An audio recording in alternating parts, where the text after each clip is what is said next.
Assalamualaikum warahmatullahi wabarakatuh. Halo teman-teman, perkenalkan nama saya Detriana Wahyuningsih, mahasiswi Psikologi Universitas Mercu Buana.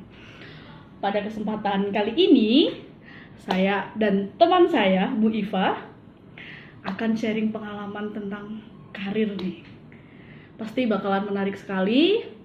Coba ya, perkenalan diri dulu dong. Oke. Dari nama udah aku perkenalkan ya. Namanya udah ya tadi, nama aku Arifah Nurseha untuk lebih lengkapnya. Aku bekerja di SD Tumbuh 1 sebagai edukator kelas 6 untuk tahun ajaran baru tahun ini. Rumahku di asli Yogyakarta dan aku masih single ya? Atau gimana? Udah double? enggak ya, oke.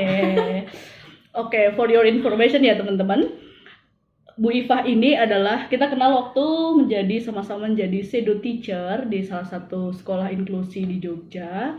Lalu kayaknya kita nggak jodoh lama karena kita akhirnya memilih jalan sendiri-sendiri dan Bu Iva menjadi guru di SD Tumbuh ya. Iya. Itu keren banget. Coba deh kita tanya-tanya, kita curi ilmunya, siapa tahu kita bisa juga meniru jalan karirnya dia yang sampai saat ini, dan menurut saya itu cukup sukses. Boleh dong diceritain gimana nih awal mengawali karir dulu tuh, kuliahnya di mana, ambil jurusan apa? Untuk yang pertama waktu kuliah ambil jurusannya PGSD. Oke.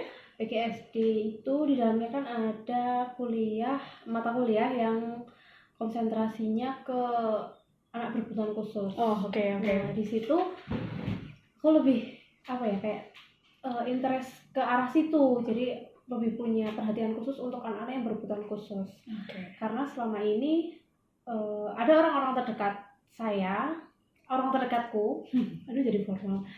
Orang-orang terdekatku tuh ada yang berkebutuhan khusus. Oke. Dan teori dan kenyataannya tuh berbeda sekali, sehingga aku kayak punya tertantang gitu ya.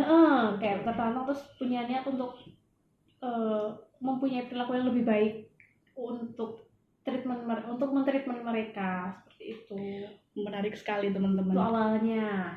Oke. Lalu ketika lulus dan skripsi aku ambil konsentrasi tentang pendidikan dialogis yang ada di sekolah inklusif. Buat yang belum tahu pendidikan dialogis itu apa, silahkan di search di Google, nanti kalian akan menemukannya. Kalau buku yang jadi panduanku itu Paulo Freire. Nah, buku itu bisa dilihat di Google atau preferensi kesukaan kalian. Okay. Terus untuk selanjutnya, habis lulus saya dapat informasi dari teman saya kalau ada lowongan di SD Taman Siswa untuk menjadi shadow teacher. Itu sebuah kesempatan emas bagi saya yang ingin merasa lebih dekat dengan dunia anak-anak berkebutuhan khusus. Lalu saya iakan, saya bekerja di sana sekitar 3,5 bulan untuk mendampingi anak yang special need-nya autis waktu itu ya. Autis. Oke, menarik sekali ya. Sampai pada akhirnya memutuskan untuk tetap di dunia untuk anak-anak berkebutuhan khusus ya, mengabdikan diri, mencoba untuk lebih dalam masuk ke dunia mereka itu seperti apa kayak gitu kan. Oke. Dari perjalanan yang menurut saya juga udah lumayan nih gitu kan, di usia Bu Iva berapa nih sekarang nih? 17 kah? Oke. Kita sepantaran kok, masih 18. Oke. Menurut saya cukup menarik karena memutuskan untuk masuk di dunia yang mungkin orang pikir sedikit rumit, complicated kayak gitu. Cuman saya pribadi pun, karena kita juga berteman di dunia special need ini, dunia yang cukup spesial menurut saya, itu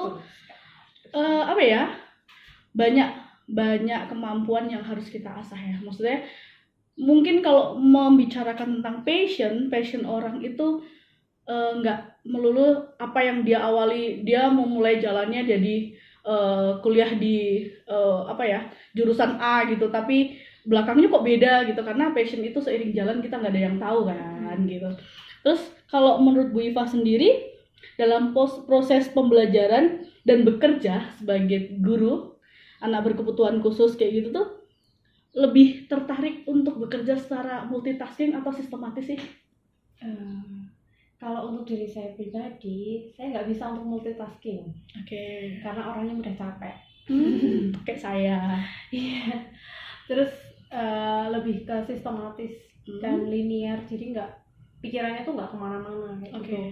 Kalaupun itu harus berbelok sedikit nggak apa-apa, tapi yang penting masih ada hubungannya dengan apa yang saya lakukan sehari-hari. Oke, lebih kayak fokus ya untuk beberapa hal. Maksudnya kayak nggak bisa langsung, kalau multitasking itu kayak kita harus mengerjakan itu bersama dan kita nggak bisa fokus salah satunya kan.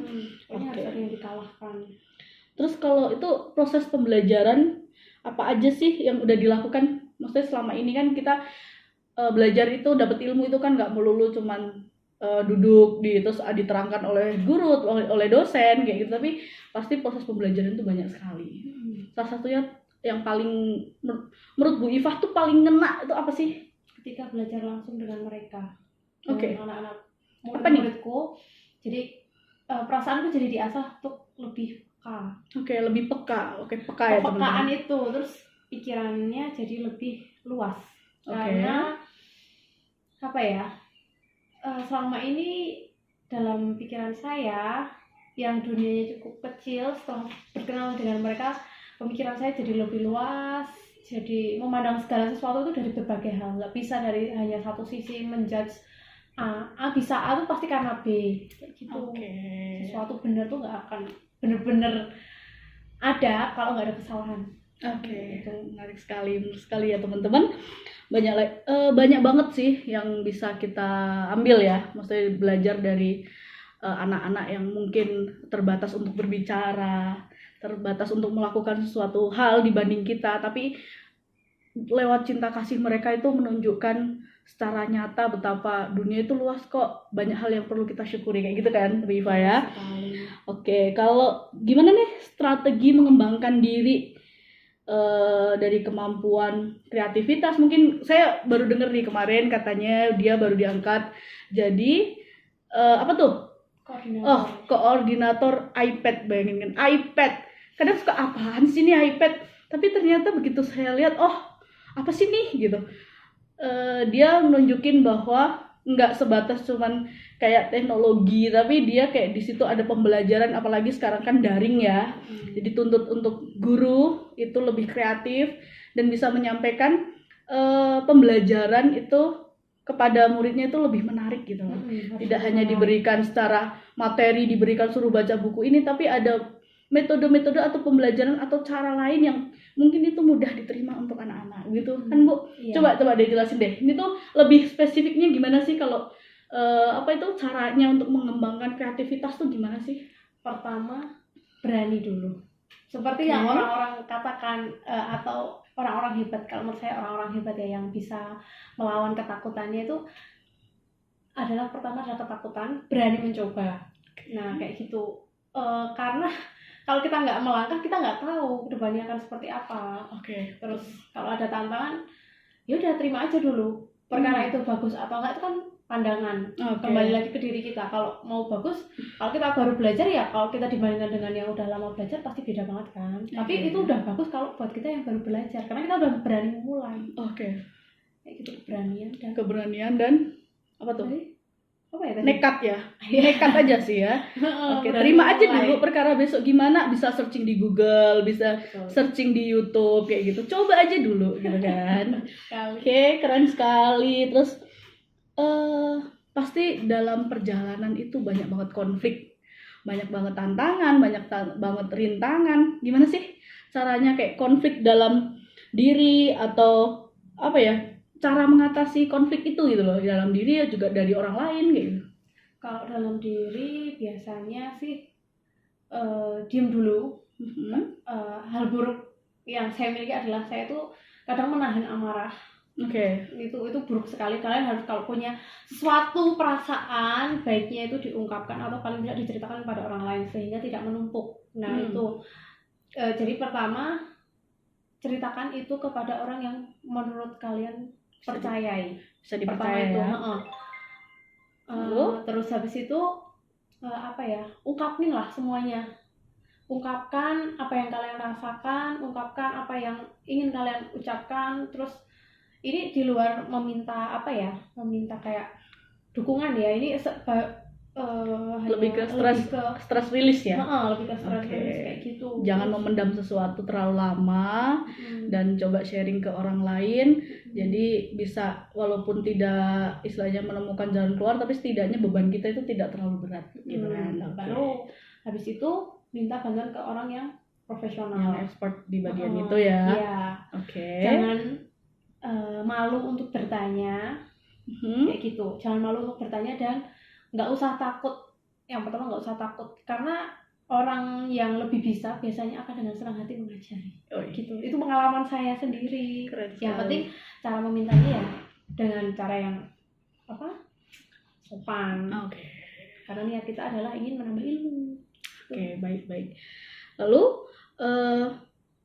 apakah dengan perjalanan selama ini berkarir bisa mendapatkan pendapatan sendiri nih gitu kan? Atau mungkin lebih berkontribusi untuk orang lain, karena di dunia untuk anak-anak berkebutuhan khusus nih ya teman-teman, pasti banyak sekali hal-hal yang perlu butuh pengorbanan kita. Dan kalau kita cari sebatas materi ya tidak memungkiri bahwa kita butuh hal itu, tapi pasti ada hal yang kadang mungkin kita nggak merasa bahwa itu tuh bermanfaat, tapi ternyata bagi orang lain itu sesuatu yang luar biasa kayak gitu. Kalau sejauh ini bagi Bu Ifah tuh apa sih yang udah diberikan ke orang lain, atau seberapa bermanfaatkah dirimu untuk orang-orang di sekitarmu? Seberapa bermanfaat ya? Kayaknya belum terlalu bermanfaat sih. tapi saya berusaha untuk selalu mengerjakan sesuatu itu ya semaksimal yang saya bisa gitu. Selalu minta pendapat orang lain untuk memperbaiki diri kayak gitu. Terus apa lagi ya? Kayaknya itu sih.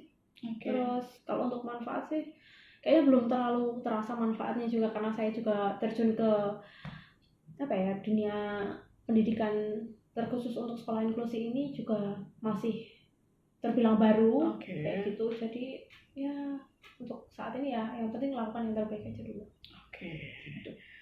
Banyak hal kalau menurut saya juga di dunia anak berkebutuhan khusus, yang penting tuh hati tulus ya. Hati yang tulus, ikhlas bahwa segala sesuatu yang kita kerjakan itu adalah untuk kebaikan bersama. Ya, semua itu kita kembalikan sama Tuhan dan kembalikan kepada diri kita, bahwa tidak segala sesuatunya itu tidak hanya tentang uang kayak gitu. Mungkin manfaat akan dirasakan oleh orang itu ketika kita memberikan pun dengan tulus kayak gitu. Keren sekali sih ini. Sebenarnya pengen panjang banget, tapi kayaknya nanti nggak usah direkam aja ya. Oke teman-teman, terima kasih. Semoga sukses ke depannya. Kalau saat ini menjadi koordinator iPad, mungkin ke depannya menjadi yang lebih tinggi lagi. Amin. Lebih tertantang lagi. Amin. Lebih sulit lagi hidupnya biar merasakan warna-warni ya. Ya, semoga selalu ada yang membantu saya. Oke teman-teman, cukup sekian dari saya dan juga Bu Ifah. Semoga sharing pengalaman yang kami berikan, Bu Ifah berikan, bermanfaat buat teman-teman semuanya. Dari saya, wassalamualaikum warahmatullahi wabarakatuh.